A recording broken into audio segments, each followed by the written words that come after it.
যে সিপিএম যে বিজেপি ভাবছিল কিছু সিপিএম এর শিক্ষকরা ডিআই অফিসে বিশৃঙ্খলা সৃষ্টি করে তারা বাংলায় অশান্তি ছড়াবার চেষ্টা করবেন।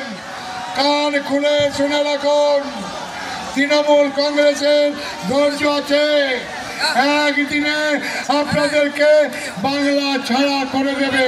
বেশি বাড়াবাড়ি করবেন না। এমনিতে তো বাংলার মানুষ সিপিএম কে ভোট না দিয়ে বাংলা ছাড়া করে দিয়েছে। তৃণমূল কংগ্রেস শান্ত, হিংসা রাজনীতি করে না। মমতা বন্দ্যোপাধ্যায় আমাদের শিক্ষকদের বলেছেন, আপনারা নার্ভাস হবেন না, আপনাদের চাকরির থেকে বহিষ্কারের নোটিশ দেওয়া হয়নি, আপনারা এখনো চাকরিতে আছেন।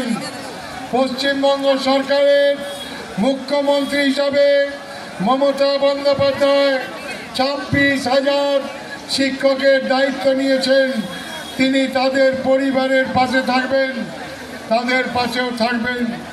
আমি শুনছি কোনো কোনো জায়গায় হেডমাস্টাররা এই শিক্ষকদের স্কুলে জয়েন করতে দিচ্ছেন না।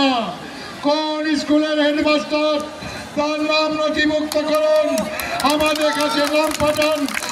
আপনাদের চাকরি করার অধিকার আছে। চাকরি থেকে আপনাদের বরখাস্তের নোটিশ দেওয়া হয়নি, আপনারা স্কুলে যাবেন। সিপিএম বিজেপির কথায় আপনারা নাচবেন না। ওরা আপনাদের মাথায় কাঁঠাল ভেঙে রাজনৈতিক ফায়দা তোলার চেষ্টা করছেন। শিক্ষিত সমাজের কাছে আমাদের আবেদন, আমি একজন সংসদ হিসাবে বাঁকুড়া জেলার 1004 জন শিক্ষকের কাছে করজোড়ে নিবেদন করে বলতে চাই, আপনারা কাজে যোগ দিন। আপনাকে চাকরি থেকে বরখাস্ত করার কোনো নোটিশ দেওয়া হয়নি। সিপিএম বিজেপির কথায় বিভ্রান্ত হয়ে আপনারা গণ্ডগোলে জড়াতে যাবেন না। এরা বাংলায় বিশৃঙ্খলা করতে চায়।